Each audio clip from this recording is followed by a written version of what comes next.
What happened is that LG is taking a different spin on the term. The G6 is the one that will sell the most, so they've redefined flagship to mean that. So while LG held back on equipping the phone with the latest hardware, they've focused on usability. Many will think, a few of us here as well, that's just downplaying the fact that Samsung won't let anyone use the Snapdragon 835 before the Galaxy S8 comes out, but let's face it, LG's marketing team did have to maneuver around the issue somehow. As for the ultimate in specs, LG says we should look for them in the V series from now on. How convenient it is that the V20 is due for a refresh in the fall, when the S8 will be in the rearview mirror. Read on, however, and you'll find out that LG can build a remarkably strong case for the decisions it's made, or the ones being forced upon it, for the G6.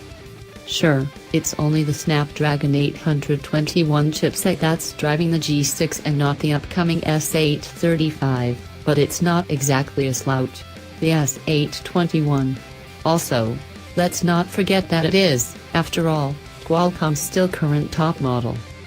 Another eyebrow raiser is the choice of the Sony IMX258 camera sensor, the imager of choice for a few dozen smartphones, going as far as 2 years back.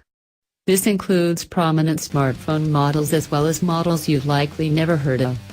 They span across a price range of $150 to $350, which is less than half of the LG G6's asking price. It's obviously not a flagship camera phone sensor, but remember, the term's been redefined. Also, the G6 does have two of those IMX258s, so that should count for something. It's also still the same concept, a crazy ultra-wide-angle camera accompanies the regular one.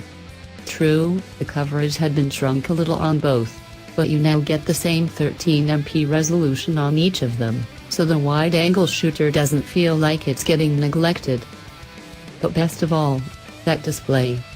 We all want larger displays, but no one is particularly fond of the extra bulk that goes with one.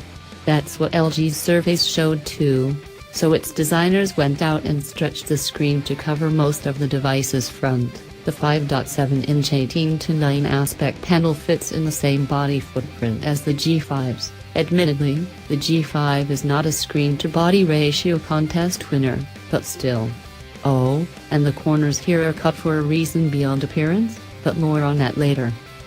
The G6 measures 148.9 by 71.9 by 7.9 millimeters, which means it's actually smaller in every direction compared to the G5. It's also more than a centimeter shorter than the V20 and 6.2 millimeters narrower than the current V series phablet itself with a 5.7-inch display. Not all 5.7-inch displays are created equal, however. The G6's 18:9 aspect ratio means the panel is actually narrower than not only a 16:9 5.5-inch display, like the one on the Galaxy S7 Edge, but also the 5.3-inch G5. So while it is technically true that the G6 packs a 5.7-inch display and a smaller body than the 5.3-inch G5, you'd have got to keep in mind where that comes from. There's no magic here. The G6 weighs 163 grams, 4 grams heavier than the G5, and 11 grams lighter than the V20. The Galaxy S7 Edge is 6 grams lighter than the G6, but you'll hardly notice the difference.